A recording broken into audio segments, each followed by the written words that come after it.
Okay, Assalamualaikum, a very good afternoon to all of you. Okay, for this week, you're going to learn about this topic, effective leadership. Okay, before we start, you must know what is actually leadership. So, most definition of leadership is involved of three component.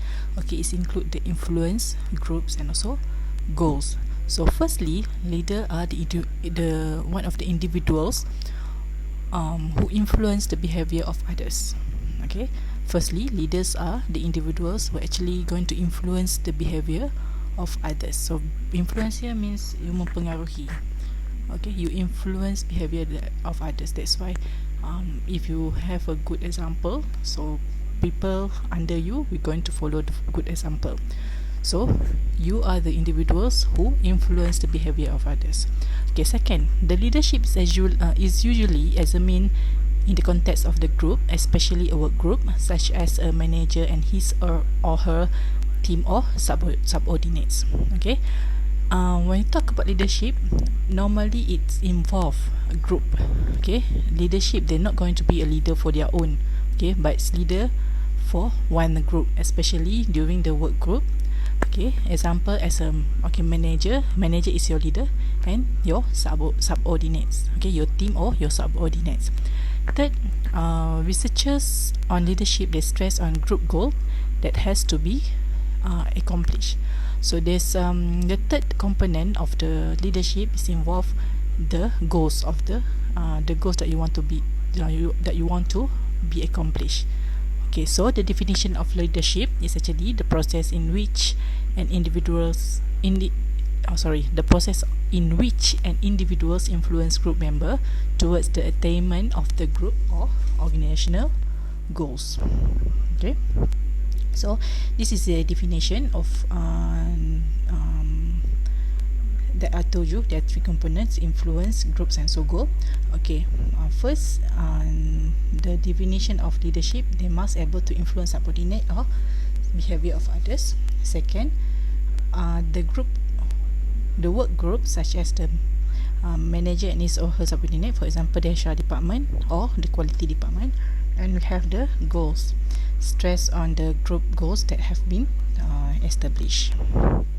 So I repeat again, the definition of the leadership is the process in which an individual influences group members towards the achievement of the group or organizational goals. Okay, that's a definition of leadership. Again, I repeat, okay, it's influence, it's involved three components: influence, group, and goals. Okay, next we move to the differences between management and leadership.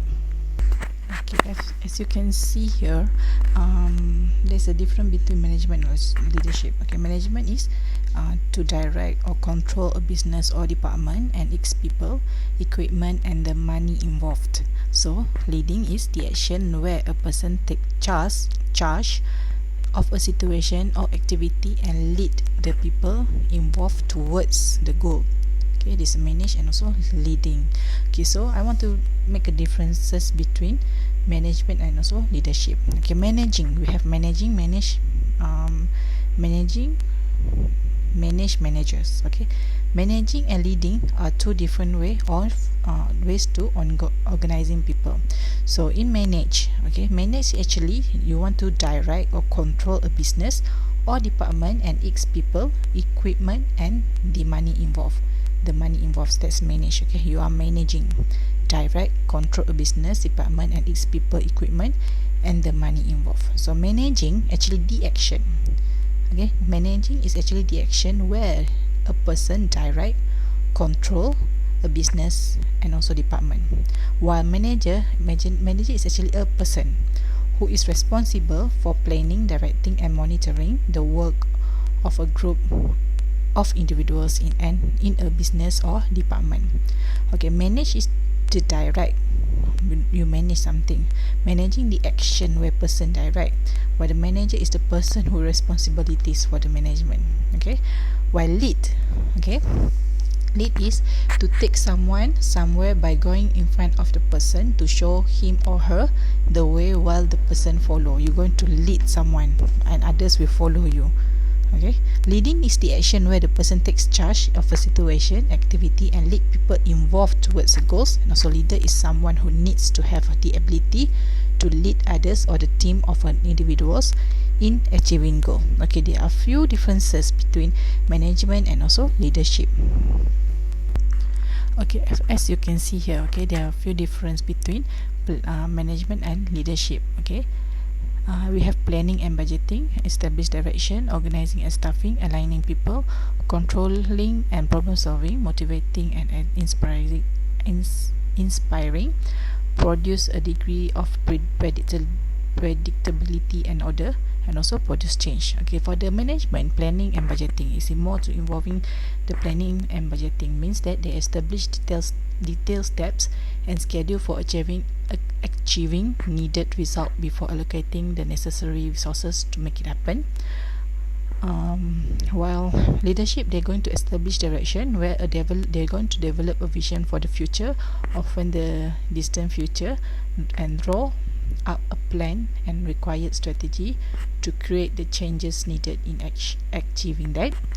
And we have organizing staffing for the management, establish structure for accomplishing the requirement of plans, staffing those structure with the right individuals, delegating authorities and responsibilities to carry out those plans, providing policy and procedures to help guide people, and creating methods or system to monitor implementation. While aligning people, they're going to communicate direction in words and deed to all those whose cooperation are needed in order to influence the creation of teams and coalitions that understand and accept the vision and strategy are valid. So we have controlling and problem solving, monitors result, identifies deviation from plans, then organize plans to solve a problem. For leadership, energize people to overcome major political bureaucratics and resources related barrier to result in change that satisfy basic but often unfulfilled human needs.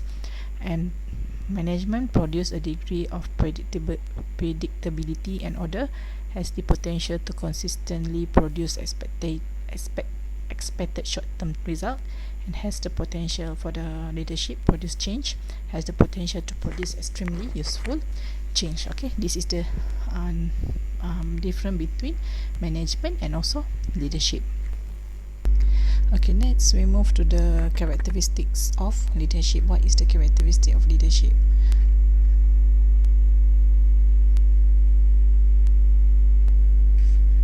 Okay, this is the characteristic of leadership. We have planning and budgeting, organizing and staffing, controlling and problem solving. We have produced a degree of predictability and order, and we have a communicating and assume risk and or loss or failure. Right here. Okay, you can see next is a characteristic of budgeting, planning and budgeting, organizing and staffing, controlling and problem solving, produce a degree of predictability and order, communicating and also assume risk and loss of failure. Okay, sorry, there's a mistake. Okay, this is a characteristic of leadership.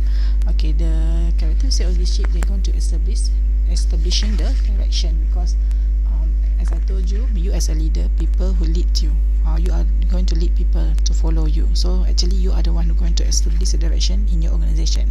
Second, you're going to align people. Okay, you're going to align all the people to one goal. Okay, going to motivating and inspiring. You are the one going to give a motivation and inspire. They're going to inspire all the employees, and you also one of the going to produce change. Okay, another characteristic of leadership is going to communicating. Okay, you must be communicate with all your employees. And lastly is you must assuming risk and also loss of failure. You must know how to assume any risk, and is there any loss of failure in your organization. Okay, that is a characteristic of leadership. Just now is characteristic of management. Sorry, I made mistake. Okay, this is characteristic of management, and this characteristic of leadership. Okay, now we move to the traits of managers and also leader.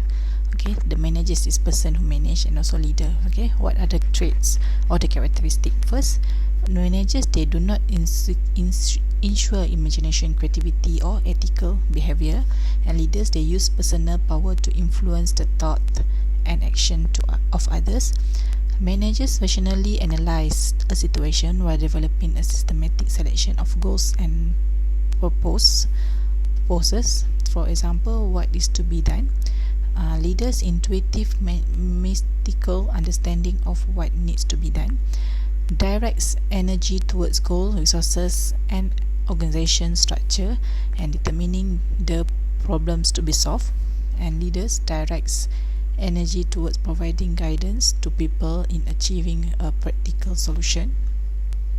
Okay, influence people through the use of logic, facts and reason. Influence people through altering moods and evoking images and expectation. Managers view works as enable process involving a combination ideas, skills, timing and people. View words leaders, while leaders, they view words as a means of developing fresh approaches to old problems, to finding new option for the old issue. And manager have a low level of emotional involved in their work, by leader taking in emotional signal from others, making them mean something in the relationship with the individuals, often passionate about their work. Okay, manager relates to people by the role they play in the sequence of decision making process. By leaders, they are related to more intuitive and empathic way, focus on how things need to be done. They focus what needs to be done, leaving decision to people involved. Focus attention to procedure, focuses attention to decision to be made. Communicating by subordinates indirectly using signal. Communicating through the road, through the use of the messages, heightening the emotional responses. So you can see here, managers, they are just doing a job. What been ask them to remain, they just do the task, while the leaders, they are more personal to you. So if you want to go to work, or if you are working later, so of course you want to work under a leader, because leader is more concerned to their employees compared to the manager. Okay, manager, they just like, okay, they ask you to do, you are being assigned to do that job, so you just do that job. Okay, they don't have a physical emotional punya relationship. Okay, while leaders, they are more empathic, they are more sympathy towards you, empathic, they are more concerned about you. Okay, there's a difference between managers and leader. Okay, now we move the characteristic of good leader. What are the characteristic of good leader?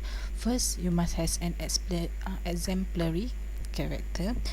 Second, enthusiastic about his or her work or cause, and also his or her roles as a leader. Third one, you must be confident, then able to function in orderly and purposely manner in situation and uncertainty. Okay, the tolerant of ambiguity and remains composed, calm and steadfast to main purpose while keeping the main goal in focus. Is able to think analytically. Okay, is committed to excellence. Okay, next we have like integrity. Okay, actually you can just give any answer that you think is relevant. Okay, integrity, ability to delegate, communication, you must have a good communication skill, self-awareness, gratitude, learning ability, you must have the influences, and you must sympathy and so on. Okay, there's a lot of characteristics of effective leader. Okay, before we proceed, okay, let's see the code for this week quiz.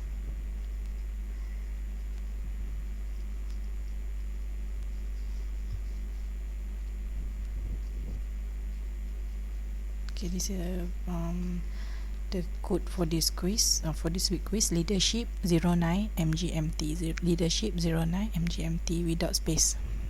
Okay, let's proceed. Okay, let's proceed to the early theories of leadership. Okay, normally the theory of leadership, we have three. Okay, we have a competency perspective, behavioral perspective, and also contingency perspective. Okay, we go one by one. So first one is a competency perspective. Okay, competency perspective leadership, they normally assume that people inherit certain qualities and traits which make them better suited to leadership. Okay, you essentially you are born to be a leader. Okay, in yourself you already have a certain quality and traits that which make you better suit to be a leadership, means you are born as a leader. So this competency perspective, they seeks to identify a set of ability, value and personality traits and other characteristics that make the leader successful. Okay, this first theory, competency perspective, means that if you already born as a leader, some people, they are not like, don't need to work hard for that, they already born to be a leader. So that's what we call as a competency perspective. Okay, then we have a behavioral perspective. So behavioral perspective is the assumption that great leaders are made and not born. Okay, in order for you to become a good leader, a great leader, you need to make it. Okay, you need to work hard to get it. Okay, you are not born as a leader. So this leadership theory developed from and is strongly influenced by your behavior. Okay, there are three types of leadership style under this behavioral perspective. Okay, we have a democratic style, autocratic style and laissez-faire style. Okay, democratic style is the style encourage subordinates participation. Okay, this democratic leadership style is the one that provides subordinates with the opportunity to collaborate with the decision-making process. So this, when you ask your employee to join together with you to do the decision-making process, actually the democratic. Okay, you encourage your employees' participation in your decision. So this is a democratic style. While autocratic style is the style dictators, like dictates work procedure and centralized on decision making, but it is limited when it comes to the participant. Okay, this is more to the dictator. Okay, you only want the people to just listen to whatever you say. Okay, dictator, autocratic style. Then we have a laissez-faire style. Laissez-faire style is a style given the freedom when it comes to completing work style. Completing work. So you give a freedom in order for you to complete a work. You just give your employees their freedom. Okay, there's three types of behavioral perspective: democratic, autocratic, laissez-faire style. Okay, next move to the next one, contingency perspective. Okay, in the contingency perspective, we have four types of contingency theories. Okay, this contingency perspective is the leadership that concentrate on the specific variable related to the environment, which may determine the style of leadership that is the best suit for the particular situation. So this contingency perspective is where you use this type of theories to suit the particular situation. So there are four types of contingency theories. We have Fiedler model, the Hershey-Blanchard situational theory. We have a leader participation model and Path-Gould model. Okay, we go one by one. The Fiedler model. Okay, they propose that effective group performance depends on the proper match between the leader's style of interacting with followers and the degree to which the situation allows the leader to control and influence. According to the Fiedler model, they said the effective group performance, it depends on how well the leader's style interacting with their followers and the degree to which the situation that allow the leader to control and influence. Okay, he's showing that how the situation that make you control the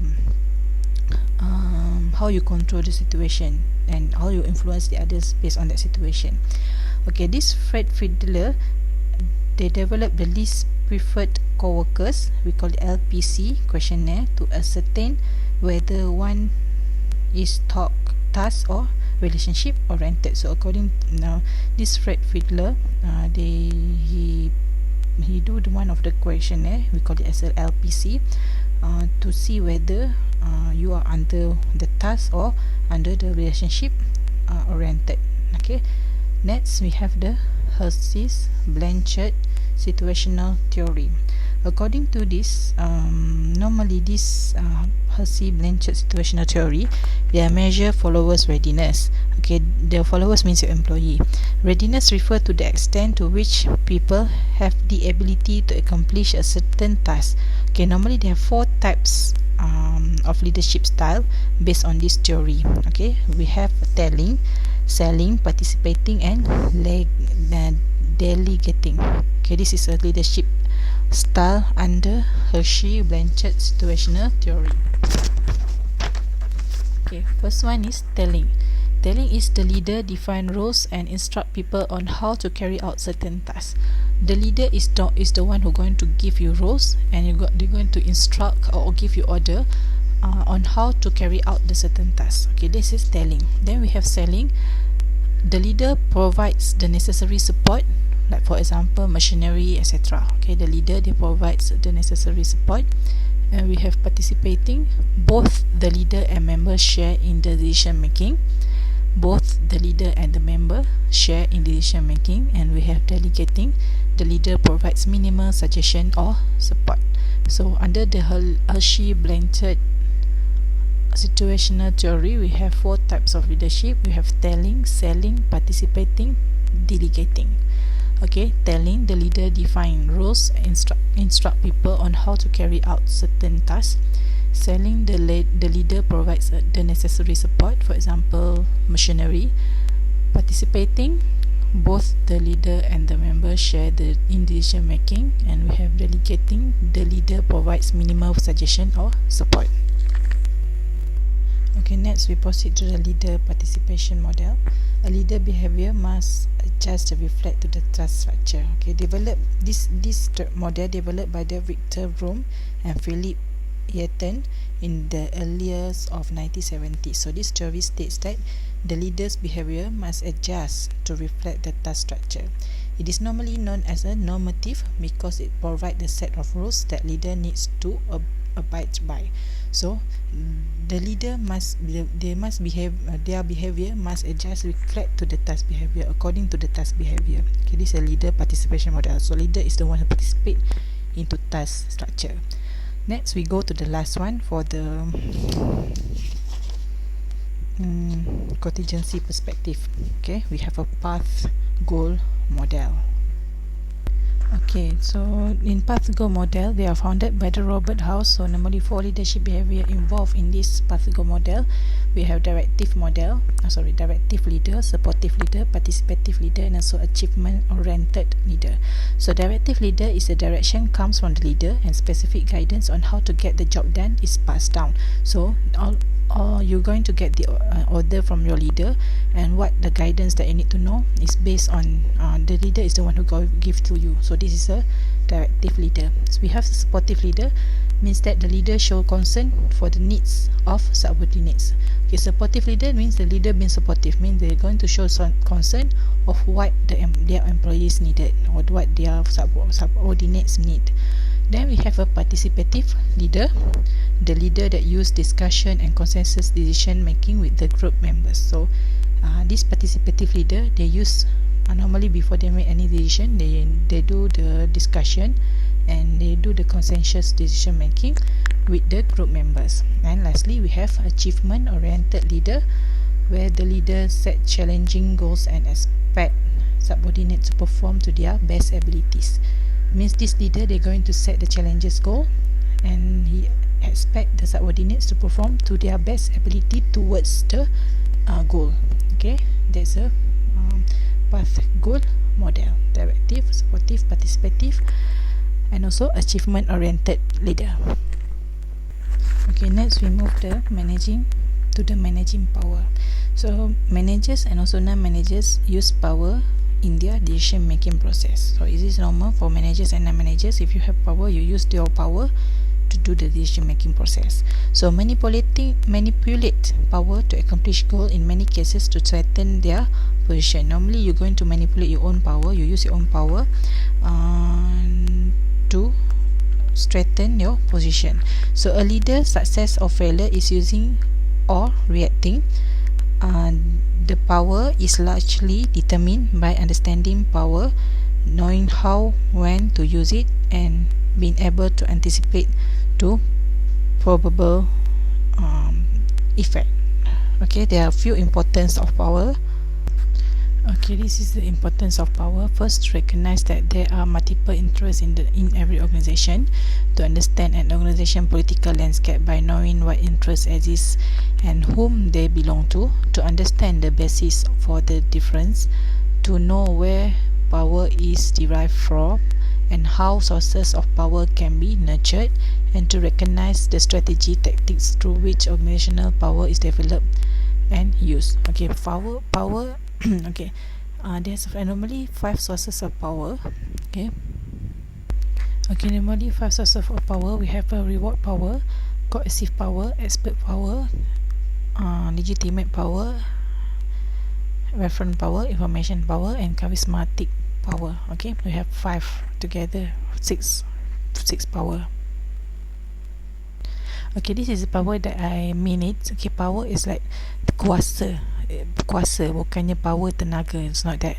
Okay, we refer to the kuasa, you as a manager, you as a leader that you have. Okay, the power defined as the capacity to produce effect on others. So this is the power meaning. So if I said the 5 sources of power, the answer is this one. Okay, reward, coercive, expert, information, reference, legitimate. Okay, not the sun now, bukannya tenaga matahari, tenaga solar tu, not that thing. Okay, this is the power defined, the capacity to produce effect on others. Okay, first we have expert power. So expert power is the person has expert power when he or she possesses an expertise. For example, the technical administrative expertise that is highly valued. The more difficult it is to replace an expert, the higher degree of expert power he or she have. So an expert have a power even his or her former position in an organization hierarchy is low. So expert power is actually the power of knowledge. Okay, you get that power because you know you have a very high knowledge even though your position is low. Okay, that's what I call as expert power, the power of knowledge, how expert you are towards the things. For example, this chief engineer, okay, you become a chief because you have the expert power. So you have a very good knowledge regarding the engineer. Okay, second is we have reference power. Okay, this reference power, many individuals identify with, influenced by the person because of the person's personality, behavior, or their charisma. So a person with charisma is admired for his or her characteristic, which is the basis of the reference power. So the strength of the person's charisma is an indication of his or her reference power. So this refers to influence one has due to the strength and relationship between the leader and the followers. That's a reference power. Okay, often takes time to be developed. So you become, if you have this power, if you are the role model for others. Okay, so followers admire and respect the leader. So this is reference power. Okay, you are admire and respect the leader, that's why your leader have this reference power. Okay, next we have legitimate power. Legitimate power is referred to the person's ability to influence others because the position that the person hold within an organization. So this legitimate or the position power is sometimes derived from the position itself. So in the other words, the organization has given an individual occupying a particular position the rights to influence or to command other individuals. So this formal power is what we call as a authority. So a manager, for example, has authority to give command to the certain subordinate. So this legitimate power is the normal power or the official authority that you have. So for example, authority you have due to the rank. For example, you as a manager, so you have this legitimate power. Okay, because of the position power that you have. Legitimate also known as the position power. Okay, next we have reward power. So reward power is referred to the person ability to reward a follower for their compliance. Okay, you have a power to reward something, to give a rewards, to give something to your followers. So it occurs when the person possesses a process that the followers wants and is willing to exchange that resources for certain behavior. So this reward power is used to support the use of the legitimate power. For example, if your follower values the rewards and potential rewards that the manager is able to provide, for example recognition, pay raise and assignment, they may respond to other requests and direction. So the reward power is actually the power that you have to give them the recognition, you pay raise and any assignment. So it's actually the potential to influence others to the one control over desired resources, likes, rewards and decoration. Okay, we have a rewards power. While coercive power is vice versa. Okay, is the opposite of the reward power. So coercive power refers to power to punish and followers may comply out of fear. For example, a manager may criticize a subordinate for the poor performance and even block a promotion. So this kind of power we call it as a coercive power. Okay, followed by the many fear of rejection for not complying of what the manager wants. This is form of punishment, also represent coercive power. So the potential to influence others through the administration of negative sanctions. So example, like if your employees don't want to follow whatever you said, you have a power to give them punishment, to cut their salary, to do termination. So this kind of power we call as a coercive power. Coercive power is, you can see, the negative one, and reward power is more to the positive one. Okay, next we have in the notes. Okay, next we have information power. It's a power where people, you have this power because you hold the information of the company. For example, I give you the PA, secretary. Okay, secretary of the boss. People I respect this secretary because all the information that this secretary have in the organization. So this is the information powers. I hope you all can understand what is the reward power, coercive power, expert power, information power, referent and also legitimate power. So this is the 6 sources of power: rewards, coercive, expert, information, referent and legitimate. Okay, last but not least, we move to the next topic: gender differences in leadership. Okay, so there are many stereotypes which arise from the issue of gender. So some differences between male and female leader that can be observed are difference in attitude towards task versus relationship. Okay, decision making style, leadership style, communication styles, and also emotion and perspective. So attitude towards task versus relationship. Okay, normally what they said, women are more task oriented and focused on the completing the task. They normally build their relationship during the process of getting the task or project done, while the women, they tend to be more relationship oriented and complete tasks by building relationship first. From there they will identify whom they work well with, which helps them feel comfortable when it comes to asking people to get the task done. So it's normal, the attitude towards the task versus relationship. Women are more to the relationship oriented. So normally we are going to build the relationship first, and from that we can proceed with the task done. Okay. Next we have a decision making style. Men refer to make decision making or come up with the solution internally rather than discuss with their co-workers, while women frequently take the approach of processing and discussing with their subordinate before making the decision. Then we have leadership style. Men, they tend to be more hierarchical,